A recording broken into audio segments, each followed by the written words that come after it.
Chers auditeurs et auditrices, bienvenue à cette nouvelle édition de Paris by Match, votre rendez-vous 100% PSG, disponible sur YouTube et en podcast. À mes côtés ce soir, j'ai le plaisir d'accueillir Sakil. Bonsoir à toutes et à tous. Bonsoir Titi. Hola, hola. Bonsoir Jérémy. Bonjour, bonsoir. Bonsoir Lenny. Bonsoir tout le monde. Et bonsoir Karim. Salut les gars. Au lendemain de cette victoire en Coupe de France 2-0 face à Monaco, nous avons pas mal de choses à partager et nous allons rentrer tout de suite dans le vif du sujet dès maintenant.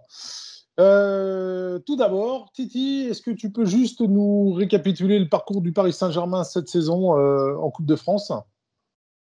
Eh bien, c'est un parcours très intéressant. On a rencontré à part Caen que les équipes de Ligue 1 pour 16 buts marqués et 2 buts encaissés. Donc, on a joué à Caen pour le premier match, victoire 0-1, but de Keane. On a gagné à Brest 0-3 avec un doublé d'Mbappé et un autre but de Sarabia.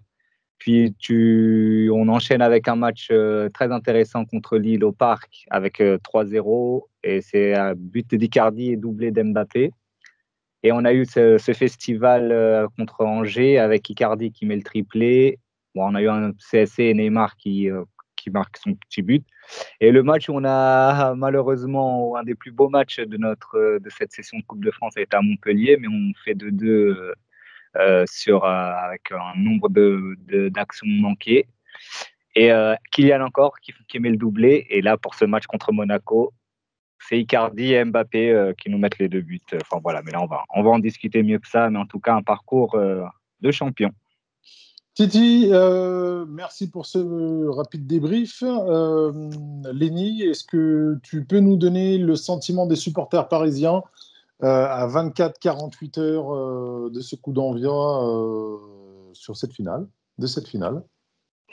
Alors déjà, il faudrait savoir, c'est que le PSG avait saisi une commission de façon à annuler la suspension de Neymar. Bien évidemment, on aurait préféré que notre numéro 10 participe à cette finale. Et Kimpembe. Et Kimpembe également. Justement, oui, tu parles de cette commission. Je vais juste faire une petite entrave pour nos auditeurs et auditrices. Sakil, est-ce que tu peux revenir rapidement, 1 minute, 2 minutes, sur cette procédure et ce qui l'incombait ? Ouais, écoutez, du coup, le PSG avait saisi le CNOSF pour déposer deux dossiers pour 2 joueurs, donc Neymar et Kimpembe. Le CNOSF, qui est le Conseil national et sportif de l'Olympique français, et qui est un organe qui, dans certains cas, peut avoir un rôle de conciliateur et modifier les sanctions émises par la Ligue ou la FFF sur des suspensions de joueurs. Tu peux dire que c'est la plus haute cour au niveau du sport en France et que, quel que soit le sport, la fédération, le contexte ou autre, elle a le pouvoir justement d'aller à l'encontre des ligues ou des fédérations. Voilà. Alors, pour les 2 cas, il faut bien les dissocier et comprendre les 2 dossiers qui ont été émis. Le premier cas, c'est celui Neymar. Donc, du coup, le PSG saisissait le CNOSF concernant non pas la suspension suite au sursis qui lui avait été émis après son carton rouge contre Lille, mais c'était pour contester le fait que la commission de la FFF a été avancée et du coup, ça a engendré une suspension pour cette finale. Il faut savoir que habituellement, le CNOSF, quand il est saisi, a 24 heures pour nommer un conciliateur et ensuite une date est nommée dans les 3 jours pour apporter une solution. Là, dans le cas précis, le CNOSF, il faut savoir qu'ils n'ont même pas nommé de conciliateur, ils ont donné une réponse directe dans les deux dossiers. Et juste pour refaire le parallèle, les commissions de suspension, que ce soit à la Ligue ou à la 3F, se réunissent à chaque fois le mercredi, comme le CNOSF. Donc, c'est des organes avec des vieilles personnes qui se réunissent que le mercredi parce que c'est le jour qu'ils ont de libre dans leur calendrier, dans leur agenda. Oh, pas de jugement de personne, voyons. On ne fait pas de Bref. ça ici. Et du coup, le deuxième cas, c'était celui de Presco Kimpembe. Quelle Et indignité. celui de Presnel Kimpembe, ce qui Il a était. raison, pardon, il a raison. Attends, à partir de jeudi, c'est le week-end. Jusqu'à Non, mais mardi, c'est après, autour du week-end. Tu fais comment? ouais, Il reste que le, je vais, reste que le je vais mercredi. Je vais compléter. Du coup, pour Presnel Kimpembe, ce qui était demandé, c'était par rapport à sa suspension de 4 matchs suite au carton rouge reçu à Rennes. Il faut savoir que c'est la plus lourde suspension émise à l'encontre d'un joueur de Ligue 1 depuis le début de la saison. Et plus, enfin, c'était 3 matchs plus un match avec sursis. Et du coup, c'était la durée de la suspension que remettait en cause le PSG. Donc, comme je l'ai dit, dans les deux cas, le CNESF n'a même pas nommé de conciliateur et a rendu un verdict direct mercredi, du coup hier, à 16h20, donc idéal pour préparer la rencontre. Et juste pour faire le parallèle, Lyon avait saisi le CNESF pour contester le carton rouge émis à l'encontre de Deschiglio suite à l'échauffourée à la fin du match contre Monaco. Donc, ils avaient saisi le 6 mai.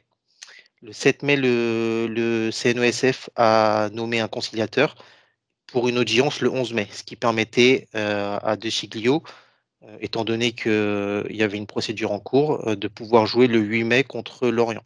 Et c'est là ce que le PSG visait concernant Neymar, c'est-à-dire une suspension de la suspension afin qu'il puisse jouer hier contre Monaco. Et donc dans les deux cas, on a vu la partialité des organes Décisionnaire. décisionnaires françaises par rapport au Paris Saint-Germain. Et on attend avec impatience la décision de cette même organe pour le dossier de José Fonte qui a été saisi par Lille concernant une Mais éventuelle suspension. le timing était fou quand même, parce que rendre une décision, c'était quoi? 3 heures avant le match? Ouais, 3-4 heures avant le match. Comme je l'ai dit, pour la préparation du match, c'était vraiment idéal.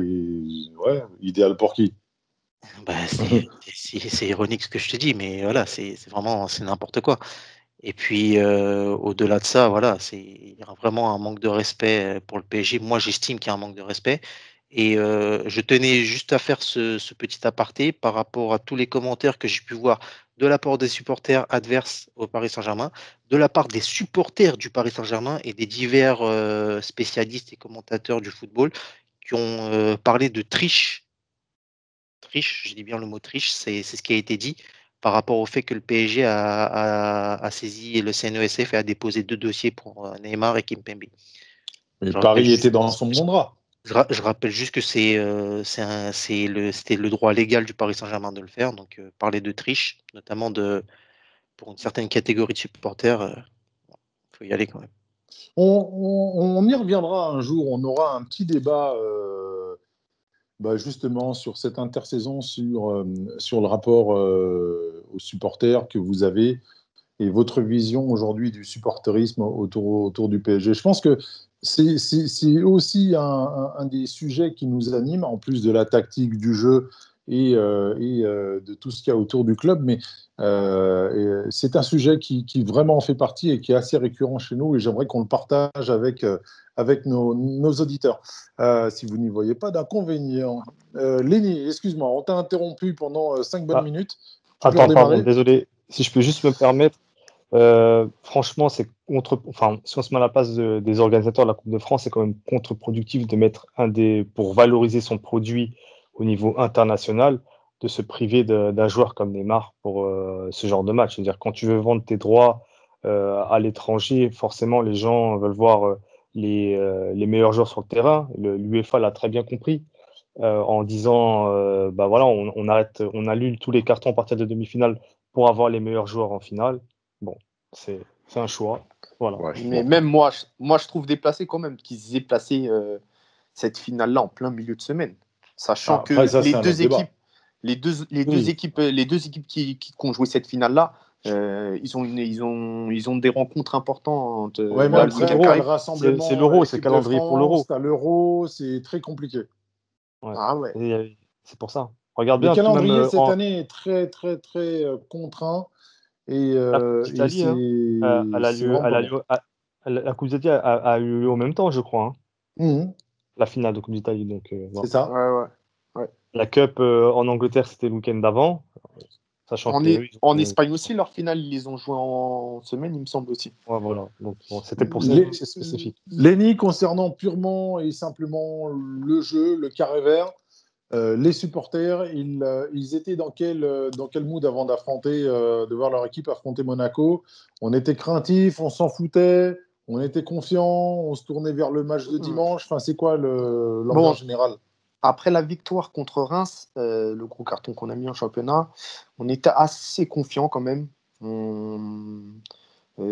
Beaucoup de supporters se posaient la question quel serait le résultat contre le 3e de Ligue 1, une équipe de Monaco qui nous a déjà battu 2 fois courant l'année.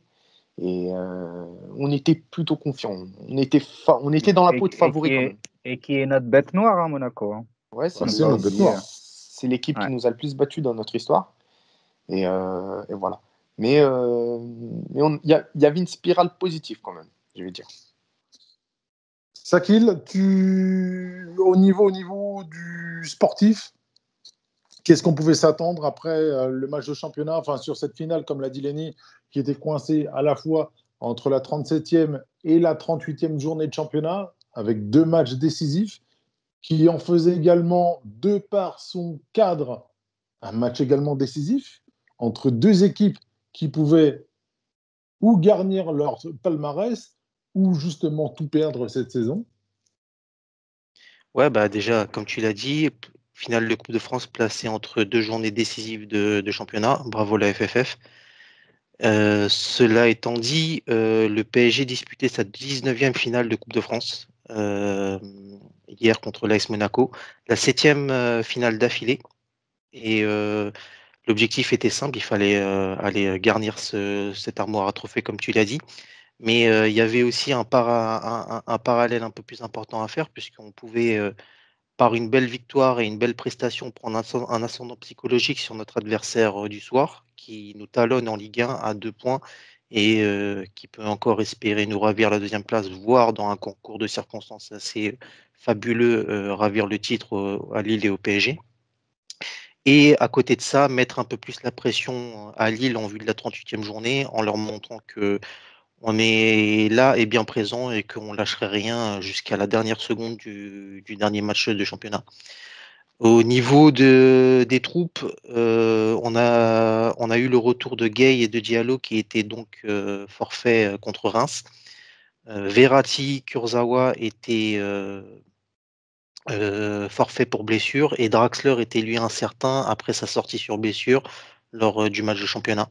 Donc les troupes étaient quand même plutôt bonnes. Il y avait une petite incertitude quant à la défense qui allait être alignée. Est-ce que Mitchell Baker allait être titulaire dans le couloir gauche ou est-ce que Thilo Kehrer serait préféré dans l'axe pour pouvoir mettre Diallo sur le couloir gauche?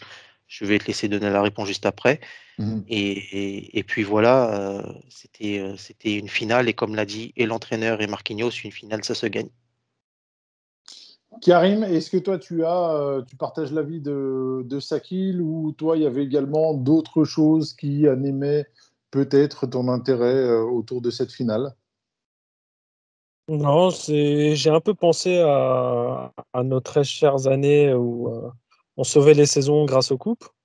Donc pour moi, là, ça a clairement sauvé la saison et j'ai l'impression qu'on a plus savouré cette coupe que les autres années.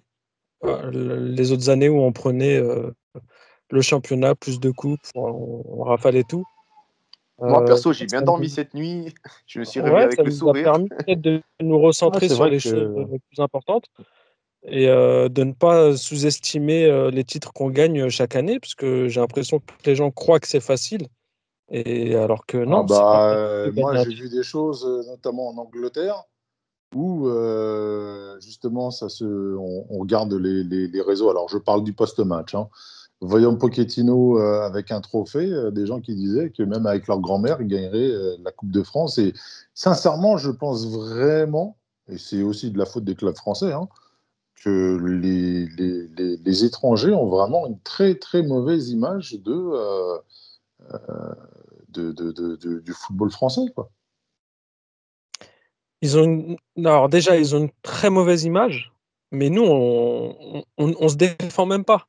Non, Donc, mais c'est ce à que je te partir dis, de c'est ce que moment-là, c'est aussi On la fait faute des rien clubs pour français. l'améliorer. non, mais Nos même performances en au-delà de Europa ça, League, en Coupe d'Europe. voilà. Donc, au-delà de ça, enfin, m- encore si on défendait notre ligue, si on arrêtait de vendre aux étrangers plutôt qu'à nos concurrents directs, peut-être que le niveau serait un peu plus élevé et peut-être qu'on serait un peu plus respecté en Europe.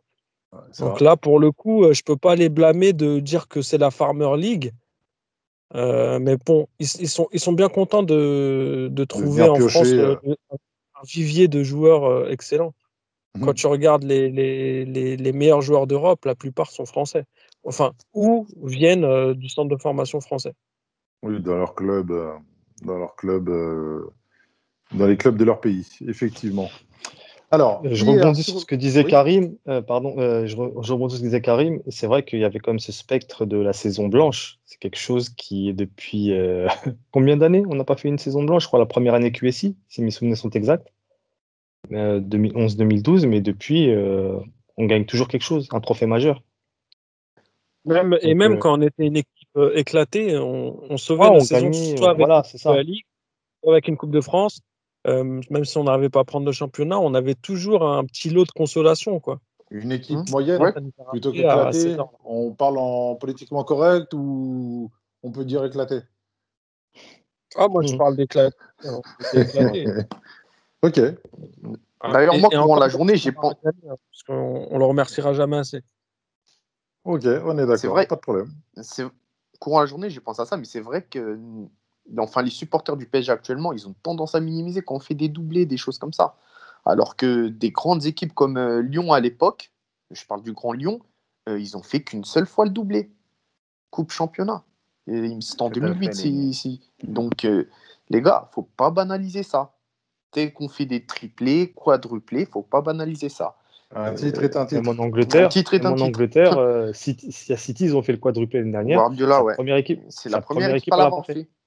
Même le grand Manchester de Sir Alex et compagnie. Ils ne l'ont pas fait. Faut pas banaliser ça. Ouais. 10 titres, voilà. Et Mais surtout que justement, les matchs de coupe, c'est à élimination directe. Tu peux te retrouver rapidement en galère et il faut justement respecter toujours le parcours. Même quand ça a tourné, quand c'était souvent les 16e de finale, même les jeunes qui ont pu jouer, franchement, non. Quand on regarde souvent les parcours en Coupe de France, il y a jusqu'au quart, je pense, c'est souvent des petits jeunes qui ont joué. Et je pense à des Nkunku qui ont fait le taf, des Diaghi qui ont fait le taf. Et voilà, et justement, c'est triste que ça minimise alors que, comme on dit, il y a tout un effectif, tout un club, tout un groupe aussi qui permet d'aller jusqu'à ces finales et les remporter.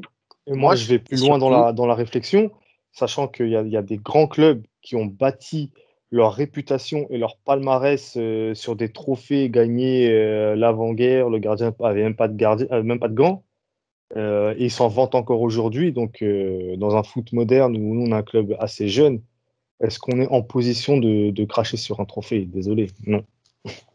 Et surtout, moi je l'avais déjà dit auparavant, par rapport à d'autres équipes, notamment du championnat, qui font beaucoup de calculs tout au long de la saison. Il faut dire que le PSG est un club qui ne galvaude aucune compétition et ne fait l'impasse sur aucune coupe. On joue toujours à fond, quelque époque Soit. qui soit. Et ça, c'est vraiment une marque de fabrique chez nous. On joue les compétitions à fond pour les gagner. D'accord. je prends d'exemple de beaucoup d'équipes qui jouent le milieu de tableau. C'est dommage que cette compétition-là, ils ne la prennent pas au sérieux parce que c'est une place qualificative pour l'Europe. Je vais prendre l'exemple de Saint-Etienne, de Montpellier, qui est ce genre d'équipe-là qui termine dans le ventre mou souvent. C'est dommage. Moi, je trouve ça dommage. Mais Et Saint-Etienne surtout, et Montpellier sont éliminés par Paris, c'est ça aussi. Saint-Etienne cette année, non. Non, non. Pas cette année, mais souvent, Non, les années, on les a souvent rencontrés. non mais après, c'est des clubs Les joueurs en que j'ai finale cités, l'année quoi. dernière, Et la notamment. finale Hein. l'année dernière, hein, finale. Ouais. Ouais. Non, mais Effectivement. après j'aurais pu citer d'autres équipes, quoi, mais qui sont dans le ventre mou, quoi, et qui n'ont pas pour objectif de jouer les 3 premières places en début de saison. C'est surtout ça que je voulais citer. All right. Oui, tu veux Donc, dire, on doit les voir au moins en quart. En quart de finale, on doit les voir, ces équipes-là. Au moins. S'ils ne se Là, il y a eu- rencontrent pas, il y a au moins Canet 4-5 équipes qu'on doit retrouver. l'équipe qui a éliminé Monaco en demi, c'était qui? Ils sont... Canet-Roussillon. Non, c'était pas Canet-Roussillon, c'était Non. Rumilly. Qui sont En National ou National 2. Ouais, donc championnat a été arrêté chez eux, il me semble, non? Oui, ils avaient que ça. D'accord, ok. Non, c'est tout.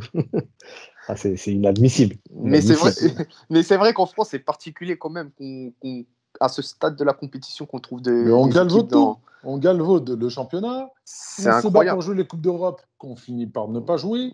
Et le championnat, tu vois qu'ils sont dans le calcul tout le temps. Donc, comment tu veux pas développer perdre. Moi, je suis désolé, je suis obligé de mettre un petit taquet à l'équipe qui est devant nous en championnat. Galvauder la Coupe de France et la Coupe d'Europe pour se retrouver qu'à un seul point d'avance avant la dernière journée.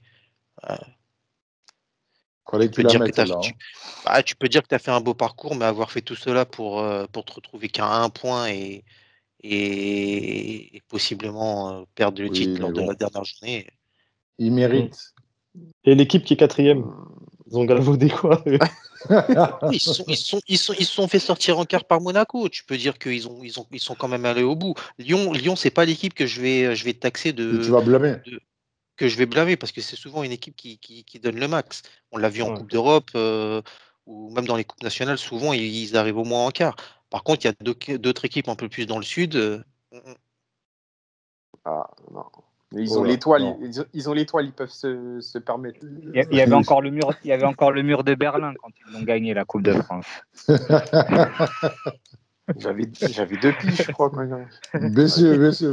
On va revenir au sujet beaucoup plus sérieux. Voilà, Mauricio Pochettino. On les rattrape au palmarès au final. Donc, on les a dépassés, ça fait un moment qu'on les a dépassés. Fort. Oh, palmarès de la Coupe de France. Ils en ont quoi, 9 ou 10 10. Ouais. On les a dépassés fort, gars. On en a 14. On est en 2021, au cas où tu... Après, non, moi j'ai lu un truc, je sais pas ce que j'avais lu. J'ai cru qu'on avait égalisé, ou je crois que c'était peut-être le nombre de finales jouées, peut-être c'était ça, la stat, non? Peut-être, mais à la limite... C'est en nombre de championnats, je pense que tu confonds. Non, c'est en nombre de championnats. Eux, ils en ont 10. Et là, si on gagne... je crois que c'est le championnat qui l'a confondu, le petit Jérémy. Parce que là, ça fait la Coupe de France, ça fait depuis 2015 qu'on les a dépassés. Non, depuis 2017 qu'on les a dépassés. Ok. Voilà. Ok. Messieurs, donc, Mauricio Pochettino hier avait affiché donc une équipe avec Abdou Diallo et Florenzi sur les côtés. Une charnière centrale recomposée après le forfait de dernière minute de Kimpembe avec Kerrer Marquinhos, la paire Kerrer Marquinhos, devant Gay Pereira Paredes et en attaque une triplette Kylian Mbappé, Mauro Icardi et André Di Maria. Jérémy, donc bien évidemment, avant de te donner la parole, je rappelle juste que Icardi avait donc ouvert le score à la 19e minute et Kylian Mbappé avait doublé la mise à la 80e minute, scellant cette victoire. Est-ce que tu peux nous décomposer ce match avec ce tournant, ce moment fort décisive d'André Di Maria. Là, exactement, il faut le citer, mais à la limite, on en parlera tout à l'heure.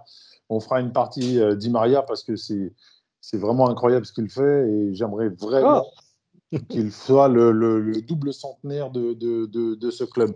Mais on en parlera tout à l'heure. Jérémy ? Alors, pour ce match-là, effectivement, la composition était un peu inhabituelle compte tenu des absents. Il y avait certes Neymar qui était le plus attendu, mais on peut ajouter à ça Verratti, qui finalement ne rejouera pas de la saison. Donc, chose inhabituelle, il change un peu le système et on fait un 4-3-3 avec un Danilo en sentinelle, un petit peu comme sur la fin de match contre Lens et comme aussi on avait joué à City, avec 2 relayeurs qui se partageaient le terrain, Paredes et Gay. Donc, pour le coup, ce qui est très intéressant, c'est de voir que Danilo retrouve vraiment son vrai poste de prédilection, à savoir 6 devant la défense en axial, donc c'est pas en double pivot. Et ça permet notamment pour lui vraiment de montrer toutes ses qualités. On y reviendra. Le match commence avec une phase de possession parisienne, beaucoup de patience dans le jeu. On sent quand même cette envie de ne pas rendre le ballon trop vite aux Monégasques pour se faire contrer. Et ça a été parfois limite entre, allez, je vais dire timidité, prudence et parfois erreur technique. Notamment, Gay, sur 2-3 contrôles, ne se met pas ne prend pas, on va dire, avantage de la position préférentielle qu'il avait pour gagner des mètres vers l'avant. Mais on ne panique pas, on maintient bien le ballon avec la volonté de ressortir, de partir de derrière à terre et d'affronter le pressing monégasque. On voit un Mbappé tout de suite très en jambes qui, qui profite d'une erreur d'un défenseur monégasque pour faire une passe décisive à Icardi. À partir de là, le match a basculé dans une certaine configuration. On a coutume d'appeler ça la fameuse phrase coach, on fait quoi? Puisque Monaco était venu pour défendre. Il se retrouve mené au score, donc maintenant avec le besoin d'aller chercher l'égalisation et donc de ressortir. Et là, Paris a reculé son bloc et laisser Monaco faire le jeu de façon à ce qu'on puisse profiter des espaces qu'ils laisseraient dans leur dos pour toucher Mbappé et Di Maria. On a toujours gardé cette volonté de garder le ballon et on est rentré un petit peu dans cette phase, on va dire, tristement célèbre de la possession défensive, on va dire. On a vraiment cette envie de ne pas donner de munitions à Monaco. On le fait assez bien. Et là, on retourne à la mi-temps comme ça, à 1-0, sans se créer trop d'occasions. La deuxième mi-temps repart un petit peu sur le même rythme. On est plutôt en bloc médian bas, phase de possession un petit peu haute, mais globalement, on laisse la possession à Monaco. Ils ont fait plusieurs changements pour pouvoir changer un petit peu le rythme et apporter plus de technique, avec l'entrée de Jovetic, Fabregas notamment. Nous, à ce moment-là, on a commencé un peu à fatiguer et les changements de Pochettino ont été bons, avec notamment cette rentrée d'Agba pour Florenzi qui s'était fait aspirer 3 fois dans son dos en deuxième mi-temps. Donc, Dagba est venu au poste pour poste pour corriger ça. Herrera est rentré immédiatement dans le ton du match comme à son accoutumée. Puis derrière, on a maîtrisé le match et puis on a réussi à mettre le deuxième but sur une très bonne action initiée encore une fois par Herrera, qui est venu finir le travail avec Sarabia. Donc c'était un match fermé, très tactique. Pour les téléspectateurs, c'était un match ennuyant. Mais pour ceux qui aiment les oppositions, les rapports de force, etc., c'est un match, enfin une partie d'échecs, on va dire, et qui a été maîtrisé par Paris. On notera la bonne prestation de la défense centrale qui a resté très calme, qui a maîtrisé son sujet dans les airs et au sol, Marquinhos et Kerrer notamment. Et dans les relances, n'ont quasiment pas paniqué, sauf peut-être une petite erreur de Marquinhos en première mi-temps, que Navas arrive à suppléer. Mais globalement, c'est une victoire maîtrisée. On sent quand même l'expérience de la Ligue des Champions qui joue dans ce genre de confrontation, de la gestion des temps faibles. Pochettino, pour une fois, a apporté les bons changements, peut-être un peu tardifs, mais il a fait les changements qu'il fallait pour pouvoir remporter cette 14e Coupe de France au Paris Saint-Germain. Du coup, c'est quoi Oui, vos top effectivement, merci encore une fois. Petit souci technique, désolé. Je disais donc au top, Titi, si tu pouvais démarrer. Alors, pour mon top, j'ai choisi Mbappé. Ça va peut-être vous surprendre. Non, magnifique match. Bon, voilà, on parlera sûrement de son geste technique un peu plus tard. En deuxième, Danilo, qui est vraiment là, comme l'a souligné Jérémy, il est vraiment à son poste, il est vraiment bien en jambes et je pense que voilà, la famille parisienne, le vestiaire l'apprécie beaucoup et ça se sent, on le sent beaucoup et même ce que j'ai beaucoup apprécié, enfin désolé de faire long, c'était surtout qu'il poussait les gars, il les replaçait, c'était très intéressant. Et en troisième, Di Maria, pas pour son match, son activité, ses gestes qui sont des fois fantasques, mais qu'est-ce qu'il est intéressant après, souvent. Et après, bon, dans ce cas-là, il peut rater son match et super passe décisive. Et donc voilà. Karim? Voilà mon top. Alors, top, Kylian Mbappé, qui, comme d'hab, je vais pas trop développer. En deuxième, Danilo, comme Titi. Pareil, le gars ne bouge pas, c'est un rock. Il nous a fait beaucoup de belles interventions. Et en troisième, je vais essayer d'être original et je vais mettre Chouameni pour nous avoir fait une belle passe D. Enfin, passe D. Non, c'était pas lui. C'était. Comment ça s'appelle? Diassa? Disassi. Disassi. Ah, c'était. Ah oui, pardon. Bon, bah voilà. Disassi, ouais. Ah oui, Axel Disassi, ouais. Donc, pour nous avoir donné ce joli ballon de but. Voilà. Mais je peux parler d'une chose par rapport à son but donné. Ça, il y a quelque chose qui Ah, je sais ce que m'empêche. tu veux dire. Ouais. Karim était là et c'est énervant d'entendre ses commentaires à chaque fois dire grâce à une erreur, faut pas oublier le pressing. Parce que nous, quand on a ce genre d'erreur de nos défenseurs, on va souligner le pressing adverse, dire voilà, magnifique, ils les ont mis en difficulté, ce qui a permis de récupérer. Donc, c'est vraiment toujours dommage encore une fois, même à la télé, on minimise nos résultats en disant que c'est C'est vrai. la faute et les erreurs des autres qui font que on T'as réussit à bien, marquer. Non, t'as mais bien là, il raison avait pas de de pressing, le faire mec. cette mise au point. Je suis d'accord. Oui. En Oui, mais règle après, générale, je suis d'accord. Mais là, c'était vraiment. Le gars était tout seul. Il s'est vraiment foutu dans la merde tout seul, pour le coup. oui, mais Kylian, quand même, vient vers lui quand même. Oui, On- mais Je peux, je veux dire, les T'as frères, provoqué la chance, quoi. T'as provoqué excusez-moi, la chance. les T'avais deux pas en dû frères parlera. là. On peut vous On en mettre parlera sur le après. côté, on vous sert ce que vous Oui. voulez, on vous met des cacahuètes. On laisse Karim pendant ce temps-là donner ses tops. Ça y est, je les ai donnés. Karim, excuse-moi, Lenny. Alors, moi, il faut savoir que mes trois tops, je les ai choisis par poste, en fait. Un attaquant, un milieu et un def. Alors, en attaque, j'ai mis Mbappé par son attitude. Il a fait une passe décisive, un but. Tout ce qu'il a apporté devant, dès qu'il touchait le ballon, on sentait qu'il se passait quelque chose. Il a apporté cette chose-là. Au milieu, comme Titi, j'ai mis Danilo. Il a été très utile à la récup. Il a vraiment rempli son rôle devant la défense. Bref, j'espère que ça va continuer comme ça. Et derrière, j'aurais pu mettre Marquis, mais bon, lui, il arrive au même grade que Navas.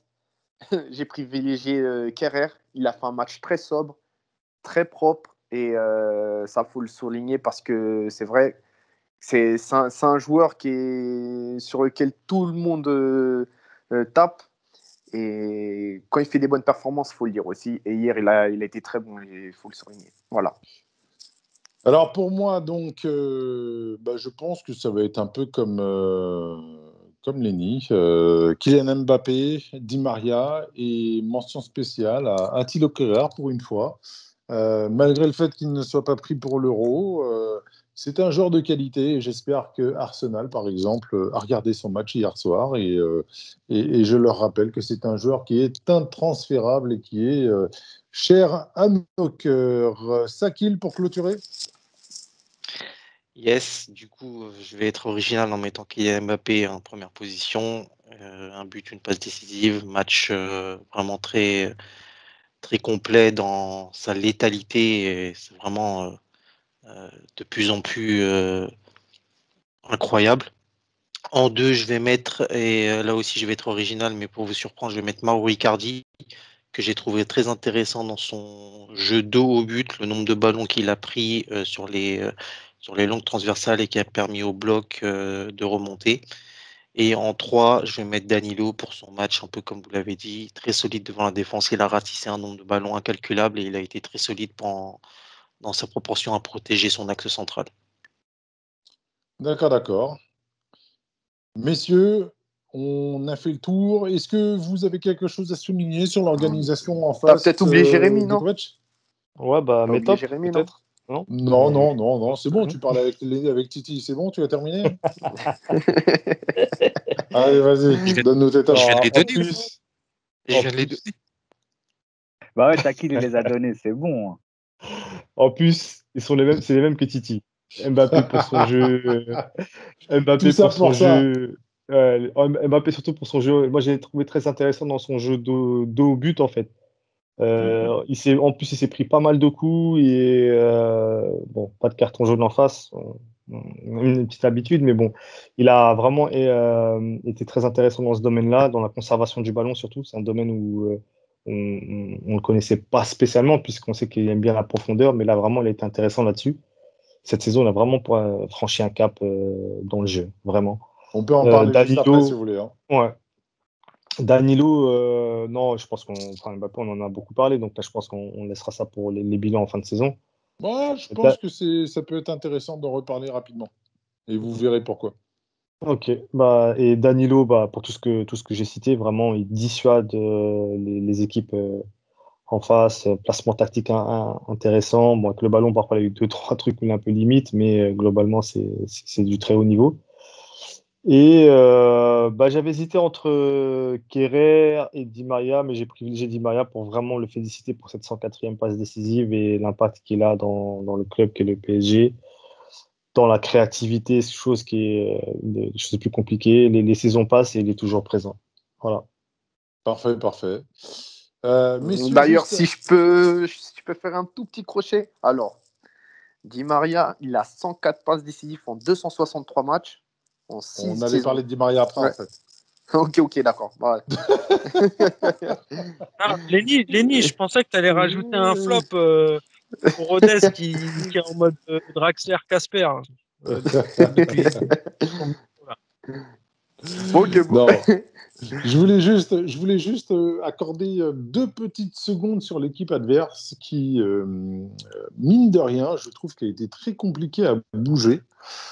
Ok, ils ont pris ce but, mais autant leur attaque, je les ai pas trop vus, mais leur milieu de terrain m'a semblé vraiment très solide, très compact, très bon dans le repli défensif. Et sincèrement, si leur équipe, alors ça m'étonnerait, hein, mais si leur ossature, enfin si leur milieu de terrain reste comme tel l'année prochaine, je pense que c'est vraiment une équipe qui peut nous causer pas mal de problèmes à l'avenir. Donc, je ne sais pas ce que vous en avez pensé de leur performance, mais je trouve qu'ils ont été vraiment très solides. Mais là, On Odès, vend tu la as moitié de l'équipe. souligné, là, t'as On vend la souligné moitié leur de l'équipe. qualité, t'as souligné la qualité défensive, leur repli. Mais ça a été compliqué, balle au pied, hein, des fois. Hein, et on sait très bien que voilà. Après, s'ils sont attendus comme nous, ils vont galérer. Mais s'ils sont, parce que c'est une équipe qui est comme Lille, qui est très très compliquée à manœuvrer et qui s'est procédé rapidement grâce justement à cette paire qui est intéressante à la récupération. Donc voilà. Hein. Bah, c'est un vrai tournant la saison prochaine. La deuxième saison, tu sais que c'est une saison importante où il faut confirmer. Et c'est le plus compliqué de Et confirmer. c'est le plus Bah, compliqué. je Ils pense auront que la Ligue des Chouameni va Champions aussi. partir et je pense que là, ça va vraiment leur poser un petit problème. Et ils ont la Ligue des Champions à gérer aussi. Donc, Effectivement. le calendrier sera un peu plus alourdi pour eux. À voir comment est-ce qu'ils vont gérer ça, mais moi j'ai trouvé vraiment leur milieu de terrain vraiment pas mal. Sur le scénario, je vais refaire une petite parenthèse sur le scénario du match. Est-ce que vous n'avez pas trouvé qu'il y avait une certaine similitude avec la manière dont on a joué et la leur, et où les rôles se sont inversés par rapport aux 2 matchs de championnat qu'on a eu cette saison? Où en gros, on a réussi à marquer alors qu'on était plutôt sur un temps fort monégasque et quelque part derrière ils se sont fait endormir pendant tout le match et ils ont fini par encaisser ce deuxième but. Après, je pense Bah, en fait, le fait qu'ils. on les a pris à Non, leur vas-y, je te propre jeu, comme tu l'as dit. Ils étaient par rapport au match qu'ils ont fait contre nous au Parc des Princes. Et nous, on a eu la volonté de mettre cette grosse structure défensive et surtout éviter le moindre erreur et pour pas leur donner de munitions, comme l'a dit Jérémy dans son découpage. D'ailleurs, ils font 12 frappes dans le match, il y en a une seule de cadrée. Donc la défense a vraiment bien tenu le coup. Et c'est une équipe qui est assez jeune, mais qui est sur une dynamique extrêmement positive, qui va certainement continuer à progresser. Mais il est vrai que on les a annihilés dans leur capacité à créer des décalages et se créer des occasions franches. Et nous, on a su profiter de la petite erreur qu'ils ont faite. Et ensuite, au-delà de ça, on les a quand même mis en difficulté sur quelques actions où on s'est montré plus dangereux qu'eux. Donc, Mm. Et est-ce que Paradoxalement, excuse-moi Odez, mais tu dis que oui, on a annihilé beaucoup de leurs actions, mais on leur en a donné beaucoup parce qu'on s'évertuait à ne pas dégager et à vouloir sortir proprement le ballon. Et on se mettait de ce fait en difficulté. C'est ce que je disais à Titi pendant le match. On n'arrive pas à dégager le ballon comme ils l'ont fait eux. À Et chaque à un fois, moment, et quand on a commencé à le faire, là, on a commencé vraiment à trouver des là, on leur a fait du mal. solutions. Et là, on leur a On a fait sauté énormément de mal. Mm. on a sauté leur joueur en fait qui faisait le pressing. Il y avait juste ça à faire. On a un joueur de qualité devant qui va très vite en la personne de Kylian. Et quand on l'a fait, on l'a très bien fait. Et je ne comprends pas pourquoi on continuait à multiplier les passes vers l'arrière, à à installer solliciter le Navas. jeu, etc. D'ailleurs, tout à l'heure, Jérémy, bon, il n'a pas fait un mauvais match. Tu as failli le mettre en top, mais je t'attendais au tournant. Kerrer, il n'a pas fait un mauvais match, mais ses passes vers l'arrière, j'en peux plus, vraiment. Mais bon, On a dit qu'on allait Oui, l'encenser après, au cas où il Mais y aurait c'était des choix, Arsenal non, c'était et des mais il consignes. nous ouais, je écoutait. pense qu'il Karim, a c'était dit des ne prenez consignes. pas de risque, ne prenez pas de risque. Je Karim, c'était pense des qu'ils leur ont consignes. dit. Dès qu'il y avait un pressing, dès qu'il venait à plusieurs, on sortait sur Navas. mais comment tu sais que c'est consigne? Tu le devines, ça, tu peux pas en être sûr. Et tu vois que encore ça arrive une ou deux fois, mais quand tu vois que tout le monde l'a fait, Non, Marquinhos tous il les l'a fait, défenseurs, ils l'ont fait. ils l'ont tous fait, même les milieux de terrain ils l'ont fait. C'est-à-dire que dès qu'il y avait un pressing, en fait, il y avait interdiction, on va dire, de perdre la balle sur une passe vers l'avant dans notre C'est ça, tiers. c'est ça, C'était Ouais, ça. c'est bah ouais, ça. ça, Et ça un peu- le moment où Non, le on l'a match fait, commence c'est pas à basculer, ça, là. il bascule, c'est quand Paredes il fatigue et que Monaco commence à jouer son va-tout et met des joueurs techniques. Donc là, c'est pour ça que sortir Paredes, ça se justifie et tu fais rentrer Herrera qui est rentré directement, qui est plus défensif et surtout qui va pouvoir te faire une ou deux passes dans les lignes. Keane pour travailler sur le côté parce que le latéral droit il montait pas mal. Donc, c'était dans ce sens-là. Mais regarde bien tout le match. On a la balle et même s'ils viennent jusque dans notre surface la chercher, on joue avec Navas. Ils peuvent pas venir jusqu'à Navas. d'autant que ça a plutôt bien fonctionné parce qu'à chaque fois, surtout en première mi-temps, à chaque fois qu'il le faisait, on ressortait sur Navas qui ensuite envoyait un petit ballon piqué, principalement sur la gauche sur Diallo, qui a ensuite envoyé Mbappé pour déborder par le côté et pour les déborder sur le côté et aller attaquer de la gauche pour, dans le dernier tiers, recentrer et essayer de trouver soit une solution de frappe ou de centre. Donc ça a plutôt bien fonctionné dans le plan de jeu, même si c'était assez simpliste et un peu frileux. Et du coup, Contre je- l'Atalanta, on avait joué un peu comme ça. Je sais pas si tu te souviens. Enfin, ouais, mais juste pour revenir à cette façon de jouer, est-ce que c'est la façon. Enfin, je sais que toi, tu as beaucoup parlé d'ADN du PSG. Est-ce que c'est dans notre ADN de jouer comme ça? Mais quel est notre ADN déjà? Ah, bah, non, je pas sais du tout. pas. Ah non, non, non, non, pas du Vous le tout. connaissez, vous, Ah, notre ADN? Bah, mais là, cette Jérémy, année, Notre ADN, c'est gagner, quelle que soit la façon, gagner. non, Là, là, c'est tu Après, sais en que. termes de jeu. c'est- En termes de jeu, cette une fois qu'on année, a dit des non. belles paroles. Attends, Moi, non. moi, Les gars, j'invente pas là. non, moi, j'ai dit l'ADN du PSG, c'est de proposer un football offensif et spectaculaire. Voilà. C'est la vérité. Maintenant, on sait que une finale, ça se gagne. Quand je dis, attends, après, quand je dis ça, c'est surtout les matchs au parc, à domicile. On sait qu'on aime ça, mais par exemple, en Ligue des Champions, tu ne peux pas faire ça tout le temps. En Ligue 1, tu ne peux pas faire ça tout le temps. Tu as des matchs à l'extérieur, tu as une finale de coupe, ça se gagne. Donc après, il y a des matchs tactiques. Et il faut savoir proposer ça aussi. Et moi, je suis content qu'on puisse sortir ce genre de match de Ah, mais prestation moi aussi. Moi contre aussi. Non, mais Monaco. c'est juste c'était juste pour te troller un petit peu sur ça. Parce que je sais que tu en J'ai as bien compris. énormément parlé avec, Mais Titi. par Ouais. contre, Si par exemple, tes 38 journées de Ligue, enfin les 19 matchs de Ligue 1, tu les joues comme ça au Parc des Princes, ça va gronder. Et tu le sais. Ah oui, bien sûr. Oui, bah écoute, hein, les matchs sont à huis clos, Et- donc ils peuvent avoir Une ce Voilà. équipe sursis. à Paris. Une équipe à Paris. Ça Ah, me manque, hein. les bons souvenirs. Si on Oh. descend, on vous descend. On vous Si descend. on descend, Si on on descend. vous descend. Père, dégage! Francis Gras, Ah là là. l'émission. Il y en a marre, Ronaldinho a choisi ses matchs. Messieurs, après avoir parlé justement de cette compo, on va revenir rapidement sur Mbappé. Alors, on y reviendra un peu plus longuement lors de nos éditions de fin de saison, mais là, je ne pouvais pas faire autrement. Comme l'a dit Sakil, il a pris une dimension létale sur cette fin de saison qui est phénoménale. Je pense que Didier Deschamps doit se frotter les mains. Mbappé, alors, quand Neymar n'est pas là, on arrive à faire sans, et on l'a prouvé depuis 4 ans maintenant. Avant, quand Mbappé n'était pas là, c'était compliqué, mais on y arrivait quand même. Cette année, on a clairement vu que quand il n'est pas là, on n'y arrive pas. Oui, oui, Après, il c'est faut vrai. dire que notre secteur offensif, même si on compte Neymar et Mbappé, a quand même Di Maria, non, pas en termes de joueurs, mais a baissé en qualité. Auparavant, ah, t'avais pas Neymar, t'avais pas Mbappé, mais t'avais Cavani. Aujourd'hui, Cavani, t'as eu Ravière, t'as eu voilà, Lucas, il y a eu t'avais, Lucas. t'avais, t'avais quand même des joueurs capables de faire des différences. Et en plus, la Ligue 1 était quand même assez différente en ambition. la cote pour que tu parles de Sarabia, elle est à combien? Elle est à zéro, mon gars.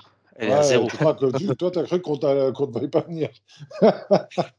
Non, bah après, c'est un fait. Derrière Mbappé, le meilleur buteur du club, c'est Keane. Et il plafonne à 16 ou 17 buts, si je ne me trompe pas. C'était son 17e Oh, but. il plafonne, il plafonne. Il y a plein de joueurs de Ligue 1 qui rêveraient d'arriver à ce niveau-là. Mais mi-couplé, bout à bout, avec le nombre de matchs disputés par les autres, les blessures, les suspensions, etc. C'est pas bien haut, je trouve, pour un joueur suppléant. C'est la même chose pour Icardi. Donc le gap est quand même assez creusé entre un Mbappé qui est le titulaire indiscutable et les joueurs qui sont amenés à le suppléer en cas d'absence.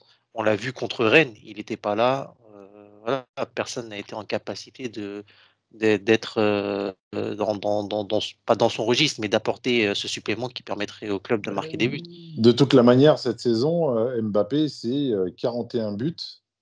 Et derrière, c'est Keane et Neymar, et puis Mauro Icardi, hein, Ouais. Après, avec est-ce que 13 buts. c'est après, est-ce que c'est l'éclosion ou l'explosion définitive de Mbappé qui a engendré le fait que ses coéquipiers sont plus à son service et donc du coup moins égoïstes face au but et qu'ils en perdent leur qualité de finition? Ça, je le sais pas, mais toujours est-il que Mbappé, c'est 50% des buts du PSG cette saison. voilà, t'as tout dit. C'est incroyable. On y reviendra. On y Il reviendra nous a parce que manqué pour Rennes. franchement, Hein. c'est Vraiment, il nous a manqué. Hein. Rennes, City au match Rennes, il nous retour. a vraiment manqué. Hein. Ah ouais. Il nous reste combien de matchs là cette saison? Un seul. Bon bah profitons de lui, hein. Bah, pourquoi? Tu as des infos à nous annoncer? Hum, Bah, je Ah, pense que c'est sa dernière saison. Un feeling, un feeling. C'est pas un feeling, c'est ce qu'on m'a laissé entendre, en gros. Et, Tu ferais le forcing. au départ, on avait une info comme quoi il restait. Et le même informateur, donc qui est un proche, nous a dit non, en fait, c'est fini, genre, on se barre. ok. Ok. Bah, écoute, on va laisser partir J'espère que la quelqu'un qui personne a se mis trompe. 41 buts. Ouais, j'espère qu'il se trompe. Bon, bah écoute, on va essayer de passer au-delà de ce plombage de podcast.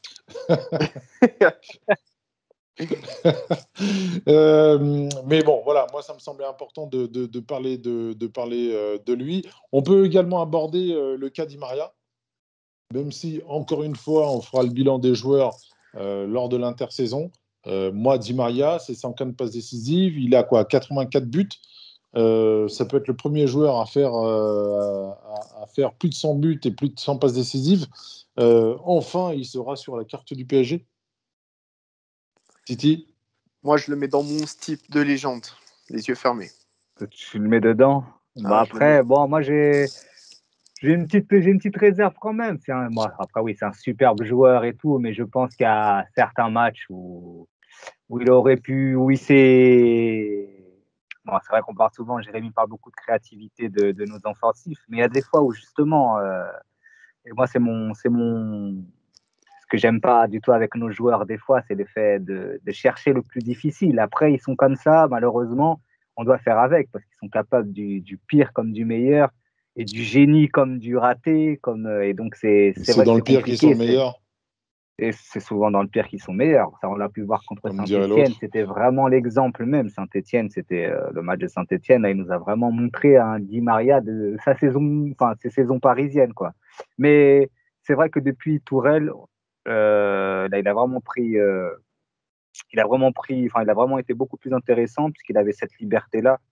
Là, cette saison, quand même, il nous a régalé de beaucoup de gestes, de beaucoup de passes et beaucoup sauvé aussi des situations qui étaient souvent compliquées. Donc oui, il mérite là sa statue, je pense. Je pense qu'il faudra un jour l'introduire dans le panthéon du club, vraiment, parce que c'est un joueur qui, quand Nostar n'était pas là, nous a porté à bout de bras. C'est un joueur qui à travers les différentes époques qu'il a vécues, a quand même été un joueur éclatant et qui a vraiment fait plaisir à voir jouer. Il faut recontextualiser comment il est arrivé au PSG. Hein. Il ne faut pas oublier la saison qu'il passe à Manchester United où vraiment il était dans le fond, quoi. Et Il a réussi à rebondir au PSG. Ouais. Comme quoi, hein. Mais bon, Comme là, on est dans. Mais les joueurs d'Amérique du Sud ont souvent du mal en Angleterre. Hein. Je pense à des mecs comme Diego Forlan, Véron, bon pour les anciens un peu, mais voilà, souvent c'est un championnat qui peut être compliqué. Même la ville de Manchester, je pense pour des... Bah ouais. Qu'est-ce qu'il y a de comparable avec la ville de Paris? Demandez à leurs femmes. Demandez-leur. Messieurs, autre chose que j'ai cru apercevoir sur ce match, encore une fois, coupez-moi si vous ne partagez pas mon avis ou si vous le validez. Une des pistes pour l'an prochain, cette année, on a vu que cette année, on a pris quand même pas mal de buts sur des petites pertes de ballon. Allez, anodines, aux alentours des surfaces de réparation des équipes adverses et qui sont transformées en contre-attaques qui derrière nous ont pris à défaut. On a beaucoup vu ça cette saison.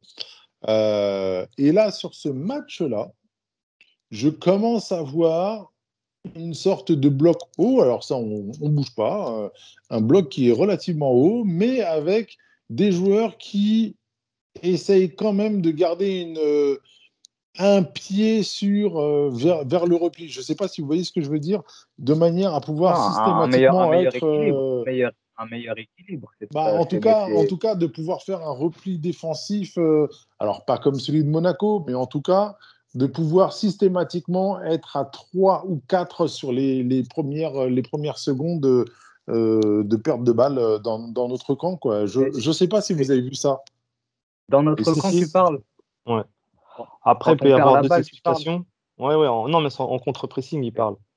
Après, pour effectuer ça, il faut bien sûr de la qualité technique et du travail tactique. Voilà. Et surtout le physique, tout à fait.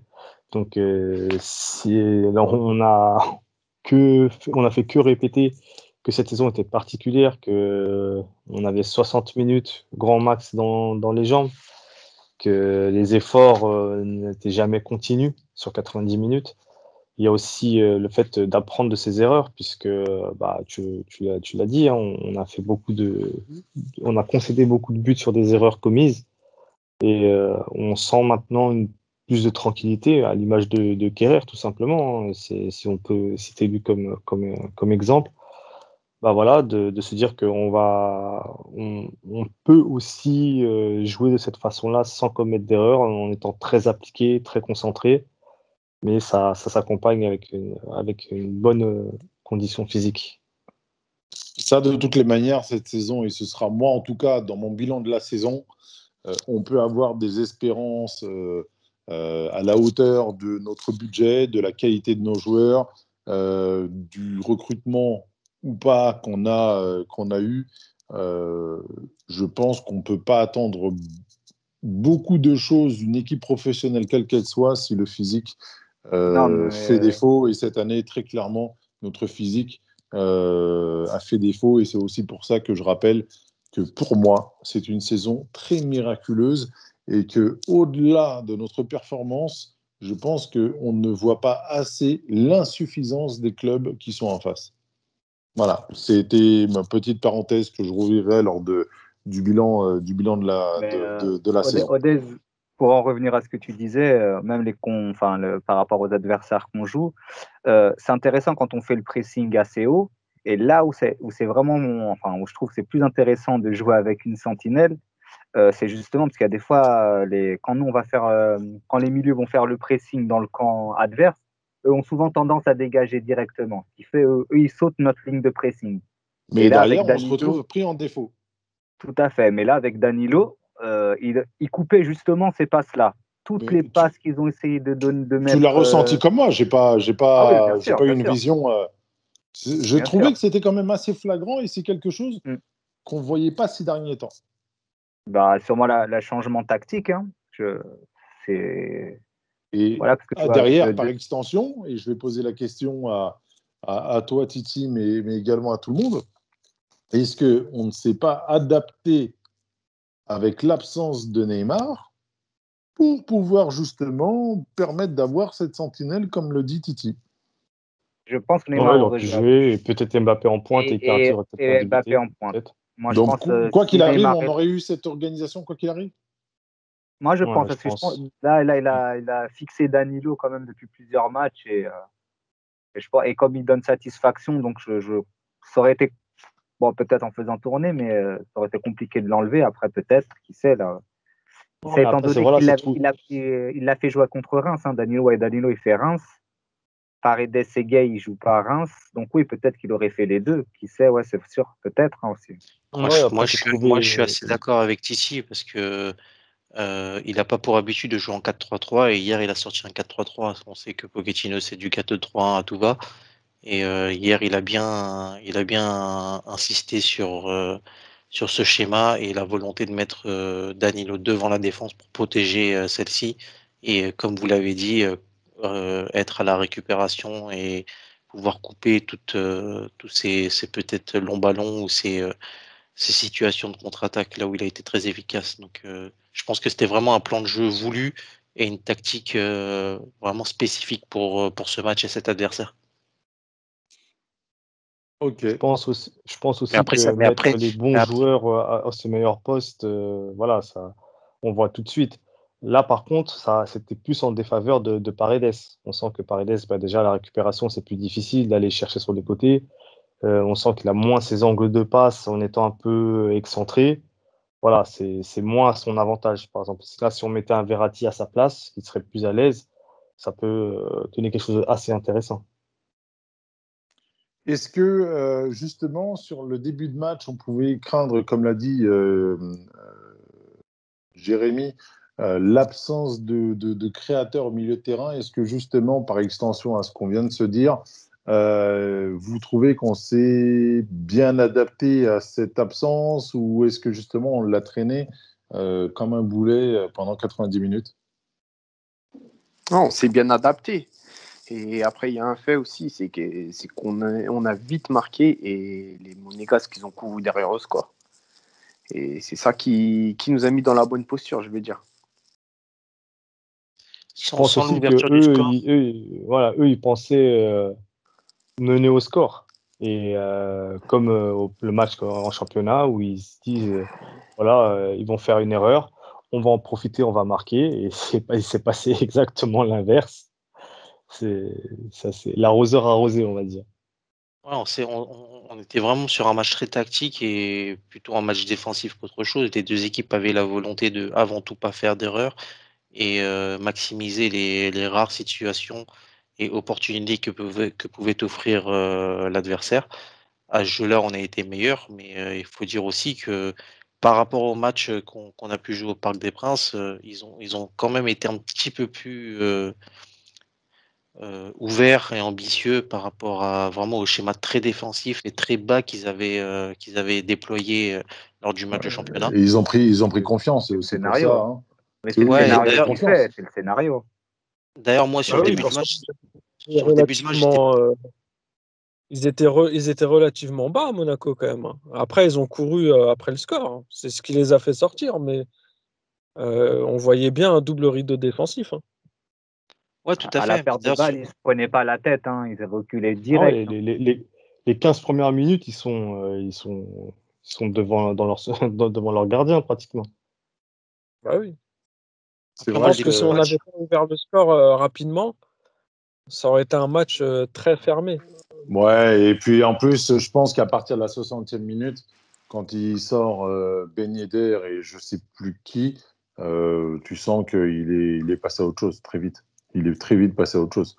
Il fait sortir Fofana pour mettre Gelson Martins et puis il y a eu la blessure d'Aguilar. Mm. Et ouais, dès la 60e minute, tu sens qu'il y a un tournant dans l'équipe de Monaco. Mais bon, voilà, c'était les différents points qu'on pouvait aborder sur ce match-là. Vous avez autre chose à signaler sur cette finale ou pour vous, on a fait le tour?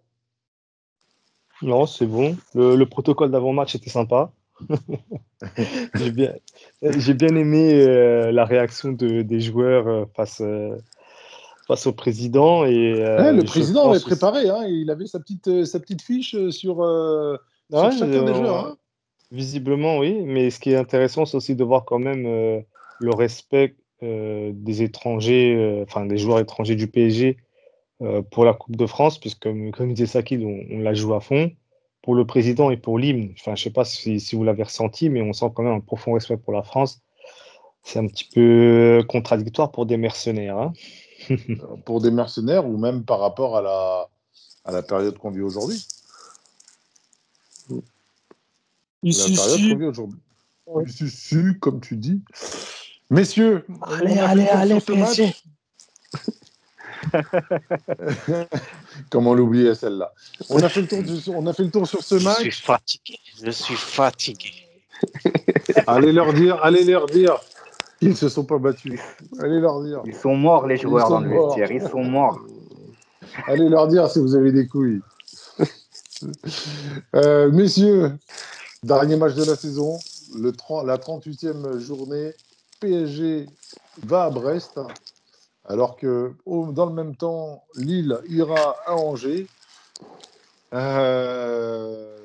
va rien dire, on va juste se dire au revoir et se retrouver lundi soir, si vous le voulez bien. Moi, j'aimerais juste dire, Stéphane, si tu m'entends pour ta dernière. Voilà. Ok, Stéphane. Ils s'entendrait. Il se reconnaîtra. On va lui envoyer. Stéphane, Genki Dama. Monsieur Moulin. Ah, oh là là, j'ai tellement dit. Ah, il a Bah ouais, en percuté. plus, c'est un fan. C'est un fan, il a demandé le maillot à Neymar au match aller. C'est lui qui a demandé au match aller, non? Bien sûr, c'est lui. En plein Voilà. match. En plein match, exactement. Ouais, c'est pour mon fils. Ok. À l'occasion, N'oublie pas. s'il Son rencontre des fils, il va problèmes, dire, moi, je veux que Paris soit champion. Papa, fais-moi ce plaisir. à l'occasion, s'il On n'a pas, rencontre des problèmes au poste de défenseur central ou latéral, je peux dépanner, il n'y a pas de problème. on n'a pas le droit de décevoir son fils. Messieurs, juste avant de se quitter, je voulais quand même faire une petite aparté qui, moi, me fait particulièrement plaisir et je pense que ça trouvera écho auprès de vous.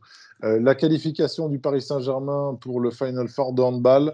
Je sais qu'il y en a certains qui sont peut-être pas très au fait du monde du handball, mais c'est quand même une performance assez immense qu'ils ont faite.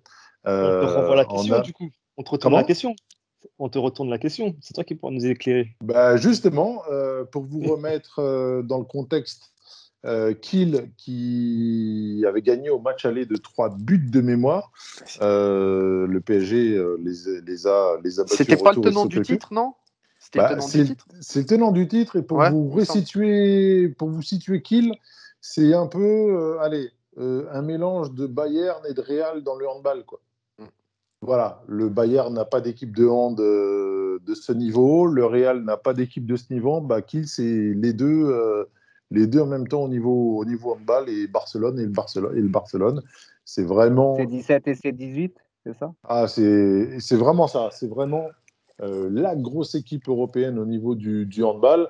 Le PSG a certainement le plus gros budget aujourd'hui en Europe, mais voilà, Kiel, c'est vraiment la grosse écurie.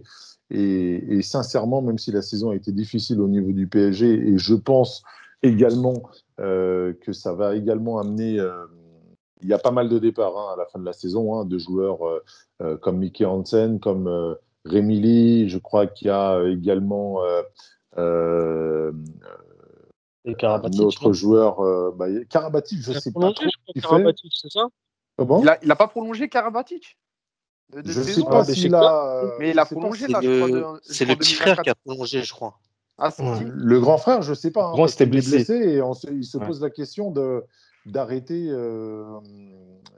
d'arrêter sa saison, enfin d'arrêter sa carrière tout court, parce qu'il Mais était sérieusement blessé. Odez, corrige-moi si je me trompe, le PSG a une finale de Ligue des Champions perdue à la dernière minute, c'est ça? C'est Contre ça, Nantes? contre Veszprém. Ah Ils non, ont perdu contre Nantes en demi-finale l'année où Montpellier gagne. Nantes, c'est notre bête noire. Nantes, c'est notre Monaco au handball. On peut battre n'importe qui. On joue contre Nantes, on perd. C'est vraiment notre. Et c'est Luka Karabatic qui a prolongé jusqu'en 2024. Ouais, son frère, Ok. il se pose vraiment la question parce qu'il a eu une grosse opération cette année, et franchement, Il a quel âge là, du coup? c'est un 84. Donc, il a Ouais. 36 ans, 36, 37 ans. Voilà. Et là, il se pose la question de participer à la fois au Final Four et au JO. Et à mon avis, après, il risque d'annoncer sa retraite. Voilà. Il y a une grosse page qui se tourne au PSG cette saison. Je pense qu'on va certainement revenir dans le rang, et en termes de budget et peut-être sportivement. Donc, s'il y a quelque chose à faire, c'est vraiment cette année ou jamais au niveau de cette équipe. Je crois que c'est Dylan Naï également qui part à la fin de la saison. Enfin bref, voilà. On verra au Final Four. On on verra va contre suivre qui ça. ils joueront. Parce que si une Il reste équipe qui? Il reste qui en lice? C'est pas encore Alors, en connu? lice, il y a Nantes qui s'est qualifié. Et après, je me dante. Et oui, forcément. J'en Et rigole. après, tu peux vraiment rigoler, parce que franchement, moi, ça me fait pas rire du tout. Il y a Barcelone qui est le dernier qualifié, et l'autre équipe, sincèrement, je ne sais plus. Je me demande si c'est pas. Je crois que c'est Aalborg, c'est ça. C'est Aalborg, club danois, pardon. Ok. Voilà. Mais du Aalborg, côté du foot Barcelone, féminin, Nantes. ça donne quoi? Au Du niveau, côté du foot féminin, ça donne quoi en championnat? Parce qu'on est en première les place. Parisiennes sont premières, non? Elles sont encore Elles sont premières, mais il reste premières combien de et elles journées? jouent Lyon à l'avant-dernière journée. Ah ouais. Ouais. Ah, les gars, vous arrivez à suivre le foot. Ah, c'est bien, c'est bien. Pour une fois qu'on arrive à battre Lyon. Il y a Bon, 3 ouais. demi-finales, 3 demi-finalistes. Moi, je suis d'un Foot, œil. basket Après, et me poser handball. devant le match, c'est compliqué. Me poser et regarder le match, c'est Du coup, compliqué. j'ai Mais je suivi suis la d'un œil. confrontation contre Barcelone, j'ai suivi la fin de match et les deux matchs, j'ai plus ou moins suivi. Et Mais alors, donne-nous ton expertise. le match aller, Paris, ils doivent mettre au moins 2-3 buts. Katoto, elle a été particulièrement maladroite. Et du coup, ils ont traîné ce but concédé à domicile comme un boulet. Au retour, ils prennent vite un but. Mais Paris ne joue pas contre Lyon. Je viens de regarder le calendrier. Paris joue à Reims. Et à la dernière journée, il joue contre Dijon. Il y a l'avant-dernière Ouais, journée, je crois. Bah oui, parce et qu'elles ont après, c'est gagné. terminé. Elles ont Et gagné après, c'est récemment à terminé. Lyon. Bah oui. Elles ont gagné 2-0 en championnat, non? Ouais. Ou 1-0. Contre Lyon? Donc, il y avait, Bah donc, il y oui. avait eu match nul en championnat et ça Non, avait il y gagné en avait Ligue des eu Champions. il y avait la Ligue des Champions, mais en championnat, j'ai peut-être pas suivi alors. Alors, Elles ont je gagné vérifie aussi même en temps. championnat? Je vérifie en même temps. Ce sera le 30 mai parce que c'était un match qui a été enfin, qui a été Qui a été reporté. déplacé. Autant pour moi alors. Voilà. C'est le 30 Il me mai. semblait bien. Voilà, Bien que ça va se bien vu jouer. alors. Ah, il va être Et le déterminant, championnat, le ça match. se passe comment? On a combien de points d'avance? J'ai pas le Un point. classement là. Un point. Un ou deux, un truc, quelque chose comme ça. Ah oui. Ah oui. Donc, Elles ont gagné au c'est- match aller. Elles ont gagné le match aller contre Lyon. Et c'est ce qui fait la différence, en fait, parce qu'il n'y a que 2 équipes dans le championnat. Donc ça se joue sur des confrontations directes. Et Il y a Ça une serait meilleure bien. différence de but je aussi. crois. Ouais, ça serait bien qu'il y ait un peu de changement, même chez les foot féminins. Ouais, Et écoute, hein. Lyon, depuis combien de temps ils sont champions? Ça fait quoi? 13, 14 ans, quelque chose comme ça, non? Facile. Ah, ils ont enchaîné, oui. Écoute, c'est exactement ce qu'ils se disent quand ils jouent contre nous en Ligue 1. Non, mais nous, ça va. Entre-temps, t'as Montpellier qui ont été champions, Monaco. Ouais, mais bon, ça tombe pas assez à leur goût. Ouais. Messieurs, on Bon. va clôturer cette émission. Merci Lenny, Merci à vous tous, les gars, et bonne soirée à tout le monde. merci Karim, Merci les gars, bonne soirée. merci Sakil Merci les gars, merci à toi, bonne soirée à tous. et merci Titi et Jérémy. Merci les gars. Bonne soirée. Merci Odez. Bienvenue les gars. Quant à vous, chers auditeurs, on se retrouve dès lundi prochain pour la clôture et la fin de ce championnat de Ligue 1. On se retrouve donc sur Paris by Match et je vous rappelle que Paris by Match est disponible sur toutes les plateformes podcast et YouTube. N'hésitez pas à parler à vos amis de manière à faire grossir notre communauté. Merci encore et à lundi. Au revoir.